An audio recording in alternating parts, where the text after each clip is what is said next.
Welcome to the deep dive. Today we're heading back quite a way, back to the end of the dinosaur era. That's right. We're looking at Acheroraptor temertiorum. A really interesting predator from the late Cretaceous. Now, our main source here is the Wikipedia page for it, which, pulls together a lot of the science. Yeah, it's a good starting point. It synthesizes findings from various paleontological papers. And our mission, basically, is to dig into what Acheroraptor can tell us about that specific time right before the big extinction. Exactly. What makes it significant? What was its world like? There's a lot packed in there. Okay, so let's start with the discovery. How did we even find out about this thing? The story sounds kind of interesting itself. It is, yeah. The fossils, the main ones anyway, were found up in Montana in the Hell Creek Formation, which I'm sure you know is super famous for late dinosaur fossils. Oh yeah, Hell Creek, definitely. So the key finds were an upper jawbone, the maxilla, that's the holotype ROM 63777, and the lower jawbone, the dentary, ROM 63778. Okay, upper and lower jaw. Right. And interestingly, they were picked up in the late 2000s by commercial fossil hunters. Commercial hunters, huh? You don't always picture that. Well, it happens more than you might think, especially in places like Hell Creek. But these guys, they were actually really good about it. How so? They kept detailed records, like really detailed GPS coordinates, photos of the fossils still on the ground, that kind of thing. Super valuable for the scientists later on. Ah, okay. That makes a difference. Definitely.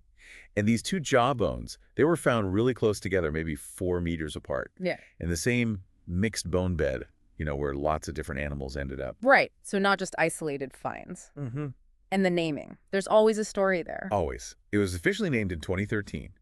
David Evans, Derek Larson, and Phil Curry were the paleontologists. Okay. The genus name Acheroraptor, well, Acheron, is from Greek myth, the river in the underworld. Ah, like Hell Creek. Underworld, I get it. Exactly. And raptor, well, that's Latin for thief. Pretty standard for these guys. Thief from the underworld. Sounds pretty cool, actually. Doesn't it? And the species name, Temertiorum, Yeah. that honors James and Louise Tumerty. They've been big supporters of the Royal Ontario Museum in Canada. Ah, the ROM. Yeah.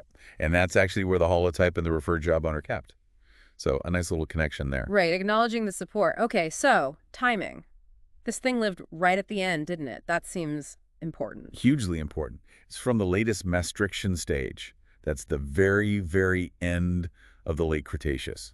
Like the final slice of the dinosaur era before the KPG extinction. Wow. So it's one of the last raptors we know of. Pretty much. Yeah. It and Dakotaraptor steini, which is found in the same formation, are the two geologically youngest dromaeosaurids we have evidence for. Just walking around right before the asteroid hit, basically. Geologically speaking, yeah. Around 66 million years ago, plus or minus a tiny bit, they were part of that whole famous Tyrannosaurus Triceratops fauna. It's like a snapshot of the final act. Okay, that really puts it in perspective. So let's talk classification. Where does Acheroraptor fit in the raptor family tree? These things can get complicated. Oh, they really can. Yeah. Okay, so it's definitely in the family Dromaeosauridae. That's the main raptor group. Right.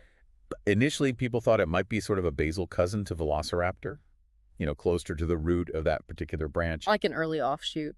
Kind of. But then the 2013 paper that named it, they ran phylogenetic analyses, basically building evolutionary trees using shared features. Mm-hmm.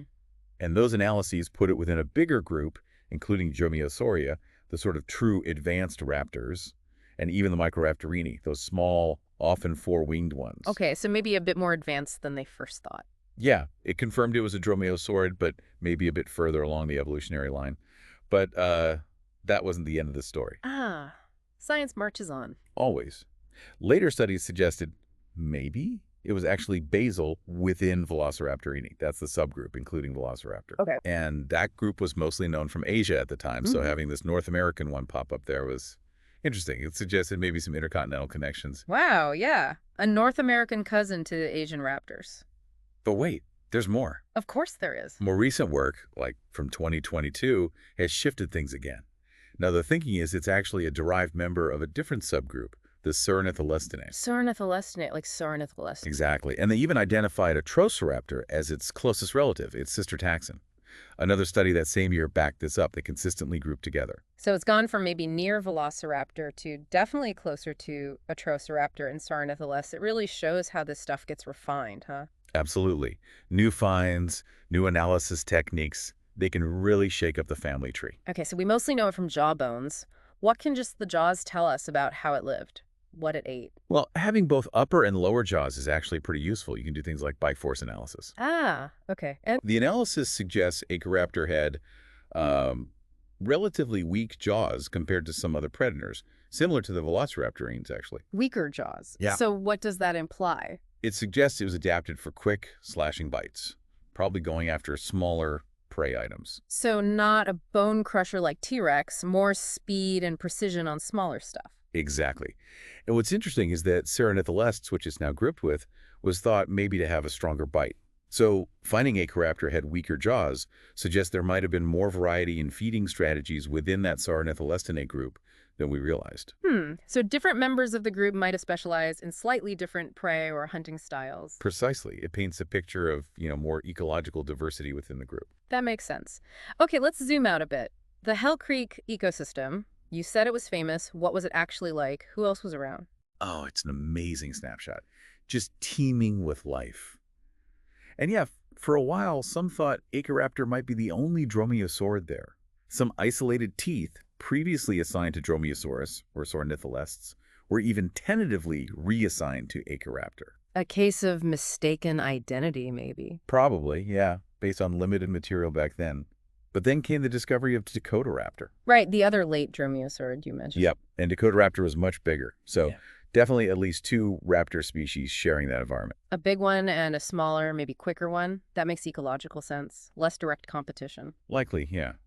And beyond the raptors, the place was packed with other theropods, other meat eaters. Like, Well, the big guy, Tyrannosaurus, and possibly Nanotyrannus, though that's still debated, could just be a young T-Rex. right. Then you had the ornithomimids, the ostrich mimics like Struthiomids or Somomus. Troodontids were there too, like Troodon, Pectinodon.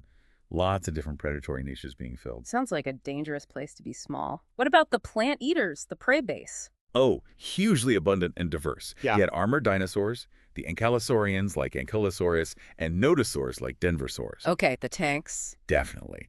And then the ceratopsians, the horned dinosaurs, whole bunch of them. Leptoceratops, Torosaurus, the famous Triceratops, of course, Nidoceratops, Ditancoceratops. Wow, lots of horn faces. Yeah. And ornithopods, too. Decilosaurs, the big hadrosaurid or rhamnosaurus, was very common. Yeah, Evidence for something like Parasaurolophus, too. hadrosaurs. Okay. And don't forget the Pachycephalosaurs, Mhm. the boneheads. Pachycephalosaurus itself, Stygimoloch, Dracorex, Cerotholus, just a really rich herbivore community. Man, it sounds like an incredibly vibrant world, just packed with dinosaurs right up until the very end. Absolutely. And it wasn't just dinosaurs. Lots of early mammals scurrying around, multituberculates, metatherians, eutherians, birds, lizards, amphibians, fish, a whole complex ecosystem. A complete world, really. Okay, so just to sort of pull it all together on Acheroraptor, Yeah. we've got this dromaeosaurid discovered relatively recently, thanks partly to meticulous commercial collectors. Its place in the family tree has bounced around a bit, which shows science in action, landing currently near a Triceratops. Right, in the Cerynitholestinae. And its jaws suggest it was maybe a hunter of smaller, agile prey, adding another layer to the predator diversity in Hell Creek. Exactly. It gives us this glimpse, however small, of dromaeosaur evolution right at the finish line. So that brings us to a final thought for you, the listener. Knowing that Acheroraptor existed right there at the very end, just before the extinction, what do its specific features, like those relatively weaker jaws suited for slashing bites, and its place in that incredibly diverse Hell Creek food web? What does that suggest about the final evolutionary state of dinosaurs like it? Did these kinds of specializations make dinosaurs like Acheroraptor more vulnerable, or perhaps differently vulnerable to the catastrophe that followed? Something to think about. Definitely something to chew on. Thanks for joining us on this deep dive.